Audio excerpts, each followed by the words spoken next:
Hi everyone. குடும்பத்தோடு சிறைக்கு செல்வது தற்பொழுது ஃபேஷன் ஆகியுள்ளது போலும். இந்த அரசாங்கத்திலே குடும்பத்தோடு பல அரசியல்வாதிகள் சிறைக்கு செல்கின்றனர்.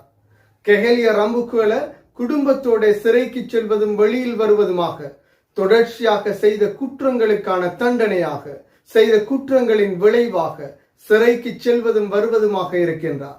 அதே போன்றே தற்பொழுது SM சந்திரசேனா அவர்களுடைய குடும்பமும் சிறைக்கு செல்லும் நிலை ஏற்பட்டுள்ளது. லஞ்ச ஊழல் ஒழிப்பு ஆணைக்குழுவிற்கு இவர் அழைக்கப்பட்ட நிலையில் கைதும் செய்யப்பட்டிருந்தார். இதற்கு முன்னரே இவருடைய தம்பி இவருடைய மனைவி சிறையில் இருக்கும் நிலையிலே இவரும் கைது செய்யப்பட்டுள்ளார். இது தொடர்பாக பார்ப்பதற்கு முன்னர் தனியுரிமை யூடியூப் சேனலை சப்ஸ்கிரைப் செய்யாதவர்கள் சப்ஸ்கிரைப் செய்யுங்கள், ஆதரவை வழங்குங்கள்.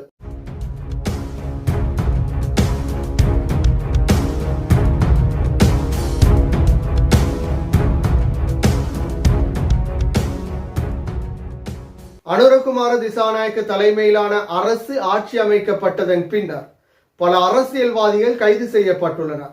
இவர்கள் கைது செய்யப்படுவதற்கான பிரதானமான காரணம் ஊழல், லஞ்சம் போன்றவற்றில் ஈடுபட்டமை காரணமாகவே இவர்கள் தற்பொழுது கைது செய்யப்பட்டு வருகின்றனர். பதவியில் இருக்கும் பொழுது அதிகார மோசடி, பண மோசடியில் ஈடுபட்ட நிலையிலே இவ்வாறு இவர்கள் கைது செய்யப்படுகின்றனர். கெஹலிய ரம்புக்குவல அவருடைய மனைவி, அவருடைய மகன் என்று குடும்பத்தோடு சிறைக்கு செல்வதும் மீண்டும் வழியிலே வருவதும் மீண்டும் சிறைக்கு செல்வதும் என தொடர் கதையாகவே காணப்படுகின்றது. அவ்வளவு அவர்கள் செய்த குற்றங்கள் காணப்படுகின்றது. இந்த நிலையில் இன்று லஞ்ச ஊழல் ஆணைக்குழுவிற்கு SM சந்திரசேனா அழைக்கப்பட்டு அவர் வாக்குமூலம் பெறப்பட்ட பின்னர் கைதும் செய்யப்பட்டுள்ளார். இவர் அனுராதபுரம் மாவட்டத்தில் நீண்ட காலமாக பாராளுமன்ற உறுப்பினராக செயற்பட்ட ஒருவர். அமைச்சராக, பிரதி அமைச்சராக, பாராளுமன்ற உறுப்பினராக என பல வடிவங்களில் செயற்பட்ட ஒருவர். அதே போல இவருடைய தம்பி ரஞ்சித் இதற்கு முன்னர் கைது செய்யப்பட்டு அவருக்குரிய தண்டனையும் வழங்கப்பட்டுள்ளது. சிறையிலே தற்பொழுது அடைக்கப்பட்டுள்ளார். SM சந்திரசேனாவின் மனைவியும் கைது செய்யப்பட்டுள்ளார். SM சந்திரசேனையின் செயலாளராக செயற்பட்ட நிலையிலே அவரும் கைது செய்யப்பட்டுள்ளார். இவ்வாறு தம்பி மனைவி சிறையில் இருக்கும் பொழுது தற்பொழுது SM சந்திரசேனவும் கைது செய்யப்பட்டுள்ளார். இவர் என்ன குற்றம் செய்தார் என்ற கேள்வி எழும்பும்.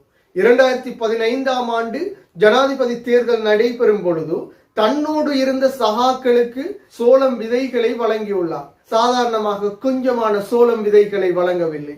25 மில்லியன் பெறுமதியான சோளம் விதைகளை இவ்வாறு வழங்கியுள்ளார். அரசுக்கு சொந்தமான பணமே செலவு செய்யப்பட்டு இவ்வாறு வழங்கப்பட்டுள்ளது. ஊழல் செயற்பாட்டிலே ஈடுபட்டுள்ளார். 2015ஆம் ஆண்டில் 2.5 கோடி பெறுமதி. அது தற்போதைய காலத்தில் பார்த்தால் பல கோடி பெறுமதிகளாக காணப்படும். இந்த நிலையிலே இவர் ஜனாதிபதி தேர்தலுக்காக இவ்வாறு வழங்கியதன் அடிப்படையிலே இவர் தற்பொழுது விசாரணைக்கு உட்படுத்தப்பட்டு கைதும் செய்யப்பட்டுள்ளார். இவ்வாறு தொடர்ச்சியாக பல அரசியல்வாதிகள் தற்பொழுது சிறையை நோக்கி செல்கின்றனர். சிறைச்சாலையிலே இவர்கள் கட்சி ஆரம்பித்தாலும் ஆரம்பிக்கலாம் போலும்.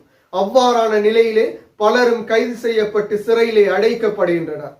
ஊழலிலே ஈடுபட்டவர்கள், அதிகார மோசடியிலே ஈடுபட்டவர்கள், பணம், லஞ்சம் போன்றவற்றை பெற்றுக்கொண்டவர்கள் என பலரும் கைது செய்யப்படும் நிலையில் முக்கியமான பல தலைகள் வெளியிலே சுற்றுகின்றது. எனவே முக்கியமான தலைகளையும் பிடித்து இந்த அரசாங்கம் உள்ளே போடுவார்களாக இருந்தால் இவர்கள் ஆட்சிக்கு வருவதற்கு முன்னர் கூறியதை போன்று உகண்டாவில் மறைத்து வைத்திருக்கும் பணம், ஊழலிலே ஈடுபட்டவர்கள், லஞ்சம் பெற்றுக்கொண்டவர்கள், அதிகார மோசடி செய்தவர்கள் என அனைவரும் கைது செய்யப்பட்டு சிறையில் அடைக்கப்பட வேண்டும். இது ஆரம்ப கட்டமாக ஒவ்வொரு விக்கெட்டுகளாக வீழ்த்தப்படுகின்றது. பிரதானமான விக்கெட்டுகள் வீழ்த்தப்பட்டால் இது மிகப்பெரிய வெற்றியாக, நாட்டு மக்களின் வெற்றியாக காணப்படும். மீண்டும் ஒரு வீடியோ பதிவில் சந்திக்கும் வரை தனியுரிமை யூடியூப் சேனலை சப்ஸ்கிரைப் செய்யாதவர்கள் சப்ஸ்கிரைப் செய்து உங்கள் ஆதரவை வழங்குங்கள்.